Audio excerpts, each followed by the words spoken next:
Welcome, dear viewers, to the world of twisted tales of terror. Brace yourselves for bone-chilling stories that will haunt your dreams and send shivers down your spine. Join the Thrill Seekers community by subscribing to the channel and don't forget to share with us in the comments. Together, we will explore the depths of fear and unravel the mysteries that lie within. Get ready for a trip into the unknown. Sign up now and let the horror begin. Deep within our souls lies a secret tapestry of fears and insecurities. Let me reveal the truth: each of us has a dark fear, a hidden treasure of vulnerability. We are beautiful, imperfect beings, made of complex imperfections that make us human.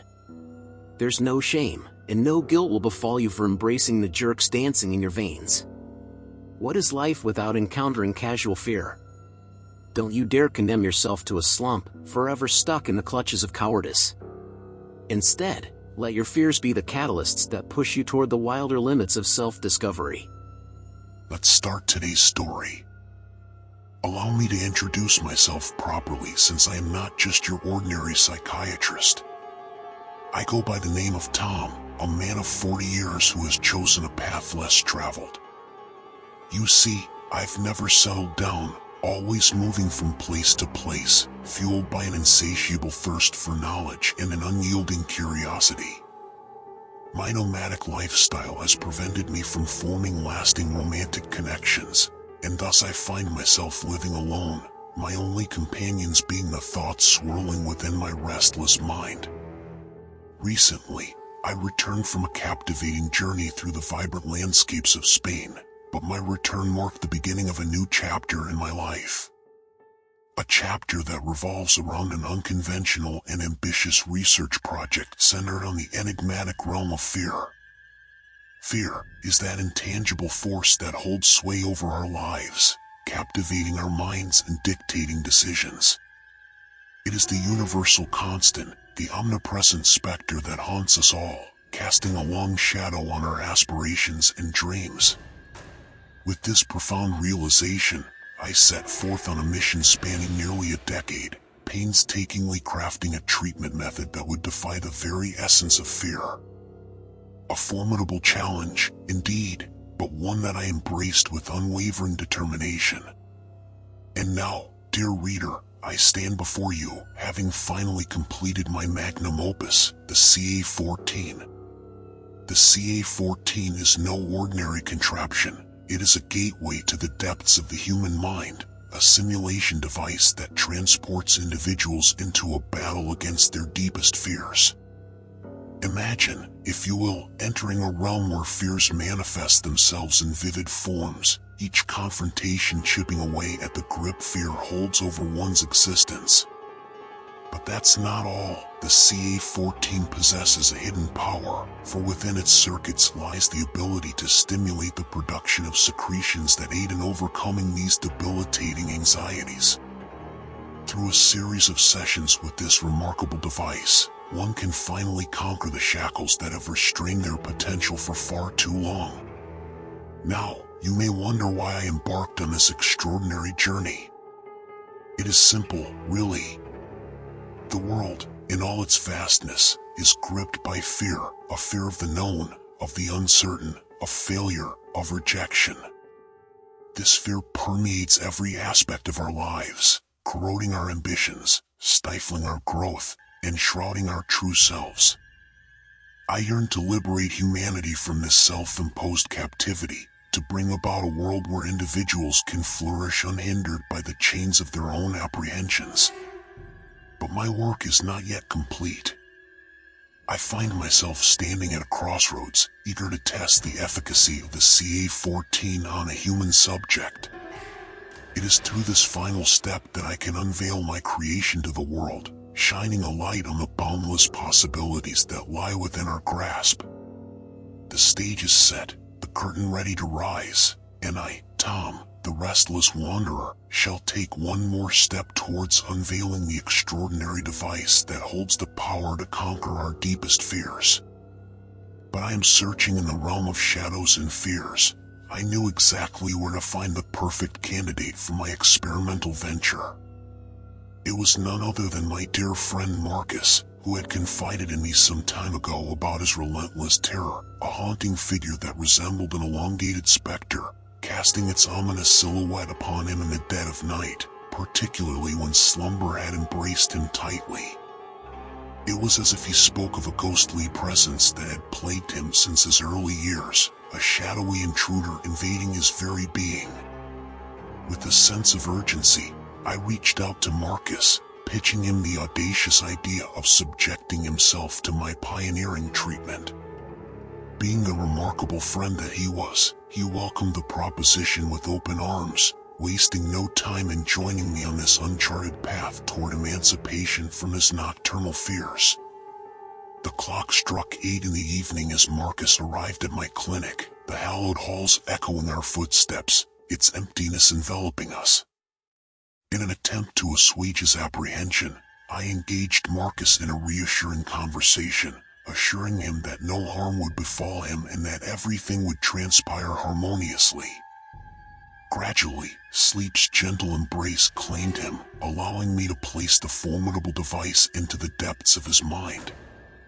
Initially, the tranquility prevailed, but as time wore on, Marcus succumbed to an inexplicable trembling, his body racked with violent spasms as if engaged in a titanic struggle against his own psyche.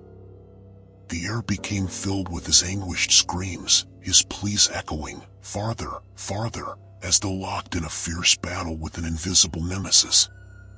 After what seemed like an eternity, Marcus finally emerged from the depths of his subconscious, his consciousness returning. To soothe his rattled nerves, I offered him a glass of refreshing lemon juice, watching as he gradually regained his composure. It was time to unravel the secrets that had unfurled within the depths of his slumber. I posed the question, my voice laden with curiosity. Marcus, what did you see during your slumber? Please, share with me. His gaze turned distant, his voice laden with a mix of bewilderment and relief as he recounted his nocturnal journey. At first, I saw nothing but the familiar surroundings of my childhood home, a small, vulnerable boy perched on the edge of his bed, fixated on something before him. And then, in a surreal twist of fate, I found myself face to face with that very same black inspector, the one I had encountered throughout my youth. But what struck me as peculiar, my dear friend, was not the presence of the shadow itself. No, it was the fact that, despite my aging self, I could see everything crystal clear. It was no longer a source of terror, but rather a source of intrigue. Yet, in an unexpected turn of events, the shadow closed in, its speed and ferocity overwhelming me. I fought back, grappling with the ethereal entity, witnessing its agony, and feeling the impact of our clash. And just as swiftly as it had arrived, the shadow vanished into thin air, leaving me bewildered and disoriented, only to awaken in your presence. The words of encouragement and reassurance flowed from my lips as Marcus prepared to depart, leaving my clinic with a newfound sense of hope. This was a remarkable first battle, Marcus, I proclaimed with a smile. Tomorrow, we shall convene again for another session. Remain calm, for your mind shall be primed to embark upon the second skirmish. With just 2 more sessions, victory shall be within your grasp. Marcus nodded, his eyes glimmering with determination, before bidding me farewell and exiting the premises. Left alone in the clinic, my thoughts swirled like a tempestuous storm, fixated upon the device I had created. If it were to be brought to the light of day, mass-produced by eager companies, I had no doubt that it would achieve resounding success, bestowing favorable outcomes upon countless individuals like Marcus. He would conquer his fears and find solace. Lost in contemplation, I realized the irony of my creation, the very device that I had crafted to aid others in their battles against fear. In my pursuit of psychiatry, I had unwittingly embarked on a personal journey to confront and overcome my own deep-rooted fears. And so, the decision was made. I would face my fears, the ones that had plagued me for a quarter of a century. Even in the present moment, they continued to grip me with an unyielding hold. I reclined upon a chaise lounge, meticulously connecting the intricate network of nerves that intertwined within my hands and brain. With a resolute determination, I ingested a slumber-inducing pill, surrendering myself to the embrace of sleep. As consciousness slipped away, I awoke to a surreal landscape, a strange place that stirred memories within me. The faint scent in the air triggered recognition. I was within the confines of the factory, the very same factory that had witnessed my deepest fears and where I had encountered that which haunted me for decades. Memories of childhood games flooded my mind, playing hide-and-seek with friends amidst the labyrinthine floors, my hiding spots always devoid of courage. And there it stood before me, the abandoned mill, whispered about as a dwelling of impurity, where mythical creatures were said to lurk, casting me as an unwilling participant in their dark tales. For a brief moment, the familiarity of the surroundings allowed a flicker of ease, until the voice of my friend Jack shattered the illusion. He called out to me, his words shifting, distorting into an unrecognizable timbre, a voice drenched in terror, trembling, and raspy. The haunting sound seemed to permeate every inch of space, reverberating within me. Panic surged through my veins, urging me to flee, but the entrance I had slipped through remained elusive. Whispers echoed within my heart, a lament for the absence of light amidst the suffocating darkness. Turning back, I found myself ensnared by a force pulling me mercilessly, a searing grip that scorched my legs. The stench of malevolence filled the air, intermingled with a potency of anguish that overwhelmed me. I faltered, unable to withstand the torment. As consciousness slipped away once more, I awoke to find myself sprawled on the ground, surrounded by my concerned uncle and friends. Their anxious voices pierced the air, urging me to rise from this disoriented state. "What are you doing here?" they implored. Seeking answers, I turned to my friends, eager to uncover the truth of the nightmarish ordeal. Their accounts revealed that they had heard my screams emanating from the depths of the mill. Approaching cautiously, they had discovered me lying in front of it, my legs bearing wounds and burns. To this day, with a mixture of trepidation and determination, I stood before the place where the unspeakable tragedy had befallen me. The time had come to confront it head-on, to face the demons that had haunted my nightmares for far too long. Though fear gnawed at my insides, threatening to consume me, I knew I could no longer avoid this inevitable reckoning. The echoes of Jack's voice reverberated through the air, a chilling reminder of the past. I peered into the visage of my younger self, gripped by terror, when suddenly, Jack's voice transformed, retaining its sinister tone. I witnessed my own self, gripped by fear, paralyzed by the specter that loomed before me. And for the first time, I glimpsed the figure lurking behind, the very source of my torment. He seized hold of my legs, and in a surge of desperation, I found my voice, pleading for release from his clutches. At that moment, our gazes locked, his eyes ablaze with a malevolent red hue, gleaming in the darkness. A towering, nightmarish presence loomed before me, as though a demonic entity had materialized within his movements. Swiftly and mercilessly, he lunged towards me, his grip constricting around my neck, suffocating me as if he intended to snuff out my very existence. I could feel the searing pain, my skin burning beneath his grasp. In those fleeting moments, I closed my eyes, summoning the strength within me, affirming that I was stronger than this tormentor.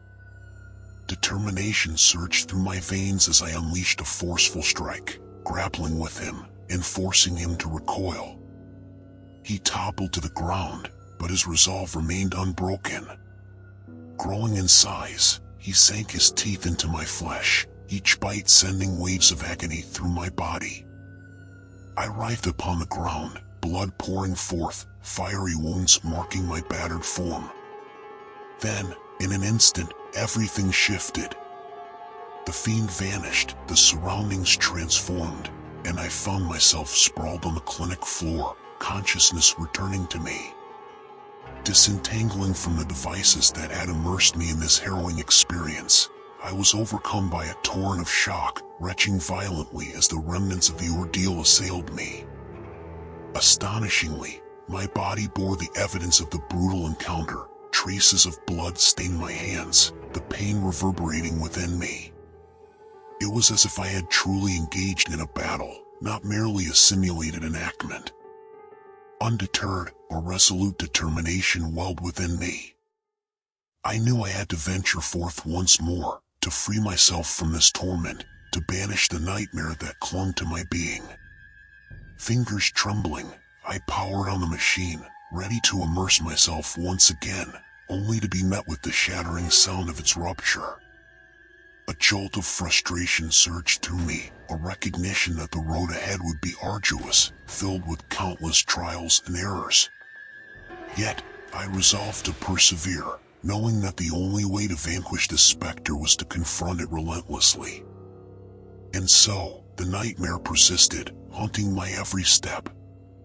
But I remained steadfast, seeking solace in the knowledge that one day, through unwavering determination and the pursuit of a solution, I would break free from its suffocating grip. The battle was far from over, but with each passing day, I grew stronger, ready to face the darkness that awaited, in search of the light that would guide me towards liberation. Today's story is over. Our stories are not over yet. See you tomorrow in a new day of horror. Goodbye.